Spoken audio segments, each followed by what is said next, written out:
We're going to turn now to breaking news out of Europe, where violence erupted again in Amsterdam last night. A tram in the Dutch capital city was set on fire by rioters who shouted anti-Semitic slurs.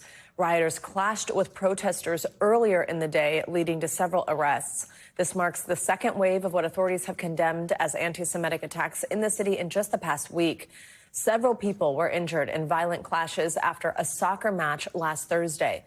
Pro-Palestinian demonstrators defied a ban on protests near the stadium, which resulted in those clashes with supporters of an Israeli team playing in the city.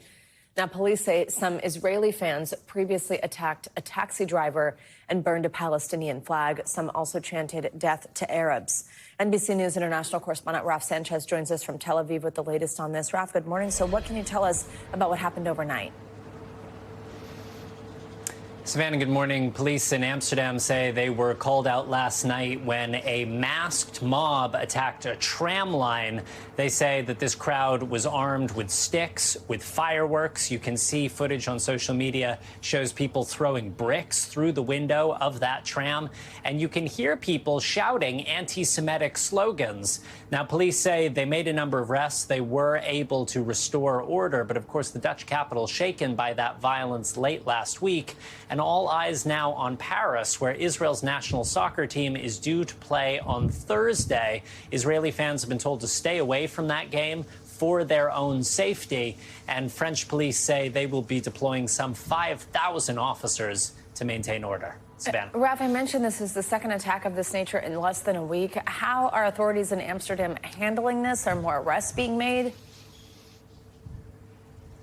Yeah, more arrests being made. Dutch police said last night that they had arrested another 5 people for that violence Thursday into Friday. That's on top of 4 who they have in custody from last week. There's a larger group of people who were arrested for various other kind of public disorder offenses. They were released with fines. The Israeli government is actually complaining, Savannah, that they feel that the Dutch are not moving fast enough to round up people who were involved in that violence on Thursday.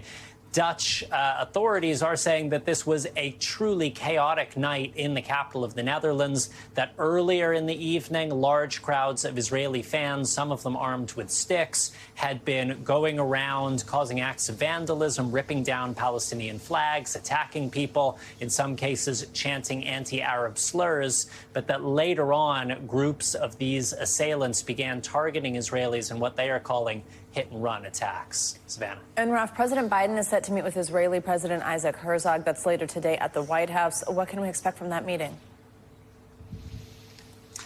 So this is a meeting between an Israeli president, who is largely a ceremonial figurehead, and an American president who is a lame duck, whose party has just been routed in the elections. So we are not expecting any major announcements to come out of this. The real power here in Israel, Prime Minister Benjamin Netanyahu, is already looking past President Biden towards President-elect Trump. He says he has spoken to Trump 3 times since the election. That's more than any other world leader that we know of. The far right of Israel's government says it is already gearing up to annex parts of the occupied West Bank once the Trump administration comes into power. That is receiving widespread criticism from the Palestinians and from authorities in Europe.